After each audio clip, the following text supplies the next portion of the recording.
Some more breaking news right now. One of the jurors in the Paul Manafort case just got off the phone with NBC's Ken Dilanian. Ken joining me now from Washington. Ken, what did she say?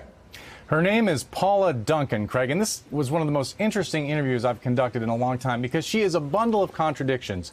She is a Donald Trump supporter, an ardent Trump supporter. She owns a red Make America Great Again hat that she said she kept in her car, didn't wear it into court, obviously. She said she was vague about her political leanings, which is probably one reason she was allowed on the jury. And she still believes that the Robert Mueller investigation is a witch hunt and that Paul Manafort was a pawn.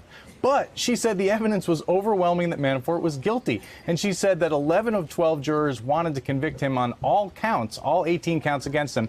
But there was one lone holdout, another female juror, she said, who couldn't be convinced. And I asked her, was this person also a Trump supporter? And she said she didn't think so, based on her conversations about politics with that person. It was just a woman who didn't want to convict on certain counts and thought there were reasonable doubts. And really, according to Paula Duncan, could not explain her reasoning for why she wouldn't convict on all counts. But as for Duncan, her position is, look, I wanted Paul Manafort to be innocent, but he just wasn't. He was guilty, and it was obvious, and there was a lot of evidence to suggest that. And even though she's a Trump supporter, believes Trump's a great president, believes, in fact, that Paul Manafort was a good political strategist, she also believes he was guilty of tax fraud and bank fraud, and she voted to convict him, Craig. So to be clear here, Ken, so she believes that Manafort was guilty of sin, but that he's also a pawn in some sort of grand scheme.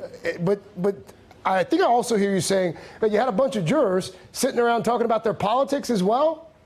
Well, I'm not sure. It was more subtle than that, Craig. Okay. She said, you know, in discussions over the course of a 2-week trial, you get a sense of someone's politics. Okay. That's what she explained to me. I think this is so interesting because, you know, look, a lot of what this juror, Paula Duncan, believes about the Mueller investigation, and she said she doesn't follow it very closely. A lot of it may be mistaken. She doesn't have all the information. She thinks it's a witch hunt, but it shows that somebody like that can be persuaded. She sat through a 12-day trial where the government presented a mountain of evidence against Paul Manafort, and she agreed, despite her political views, that he was guilty, and she voted to convict him. I find that fascinating. Hey there, I'm Chris Hayes from MSNBC. Thanks for watching MSNBC on YouTube. If you want to keep up to date with the videos we're putting out, you can click subscribe just below me or click over on this list to see lots of other great videos.